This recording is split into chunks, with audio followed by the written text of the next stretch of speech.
বাংলাদেশে এই প্রথম নিজের তৈরি করা বিমান নিয়ে আকাশে উড্ডয়ন করলেন মানিকগঞ্জের তরুণ উদ্ভাবক চুলহাস মিয়া। দীর্ঘ 1 বছর সাধনা করে এই তরুণ উদ্ভাবক এই বিমানটি তৈরি করেন। এর নির্মাণ খরচ লাগে প্রায় 1 লক্ষ টাকার মতো। প্রাথমিকভাবে এই বিমানটি আজ উদ্ভাবন করে আকাশে উড্ডয়ন করেছেন তিনি। বিমানটি প্রায় মাটি থেকে 50 ফিট উপরে উড্ডয়ন করতে সফল হন। কোন প্রকার ক্ষয়ক্ষতি এবং দুর্ঘটনার শিকার না হয়ে সফলভাবে তিনি মাঝতে ল্যান্ড করেন।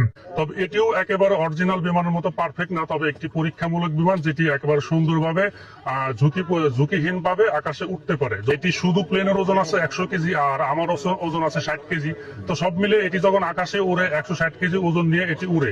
তো এটি যে আপনারা উইং দেখতে পাচ্ছেন, এটি 32 ফিট লম্বা আর বডিটি 18 ফিট লম্বা। ইতিপূর্বে বাংলাদেশের বিভিন্ন জেলায় এবং সোশ্যাল মিডিয়ায় বিমান আবিষ্কারের ঘটনা জানা গেলেও এই প্রথম বাংলাদেশে কোন বিমান উদ্ভাবন করে আকাশে উড্ডয়ন করেছেন। এর সাফল্য মানিকগঞ্জকে আরো বিশ্ববাসীর কাছে খুব সুন্দরভাবে তুলে ধরেছেন।